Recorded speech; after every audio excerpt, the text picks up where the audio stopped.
सभी लोग, मैं पहुंच चुकी हूं अभी गुजरात के वडनगर में। आज सुबह ही लखनऊ से अहमदाबाद की फ्लाइट थी, फिर अहमदाबाद से 1 घंटे की दूरी पर वडनगर है और यहाँ पहुंच चुकी हूँ। और आज शाम में कार्यक्रम है ताना रीरी मेमोरियल के पास, वहीं है, वहीं स्मारक जो है वहीं पर कार्यक्रम है। तो हम सभी हैं तैयार, बहुत उत्सुक हैं शाम के लिए। तो मैं भी बस थोड़ा आराम करूँगी क्योंकि हम लगातार बहुत सारा ट्रैवल हो गया है। तो आज शाम में मिलते हैं हम लोग वडनगर ताना रीरी मेमोरियल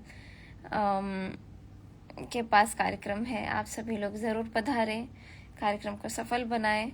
तो इस कार्यक्रम के बारे में मैंने पहले बताया नहीं था। क्या आप लोग को मेरी आवाज़ आ रही है? हाँ, इस कार्यक्रम के बारे में मैंने बताया नहीं था, कोई पोस्टर था नहीं जो मैं शेयर करती, इसीलिए मैं सोची अभी लाइव आकर के आप लोगों को डिटेल्स बताऊं, साझा करूं। तो आप सभी लोग तैयार रहें, वडनगर में जितने लोग हैं, आसपास जितने लोग हैं, ज़रूर आइएगा। और हम लोग ताना रीरी मेमोरियल के आसपास कार्यक्रम है और मिलते हैं आज शाम को।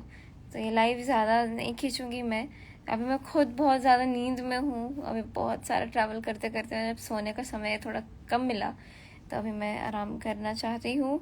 और लेकिन ये इम्पोर्टेंट मैसेज, आप सभी लोग जितने भी लोग अहमदाबाद के आसपास हैं जो आ सकते हैं ज़रूर पधारें। आज शाम में कार्यक्रम जो है वो 7-7:30 बजे मेरा शुरू हो जाएगा और मैं 1 घंटे के लिए परफॉर्म कर रही हूँ। तो बहुत बहुत शुक्रिया, मिलते हैं आज शाम को गुजरात वडनगर में। धन्यवाद, टेक केयर।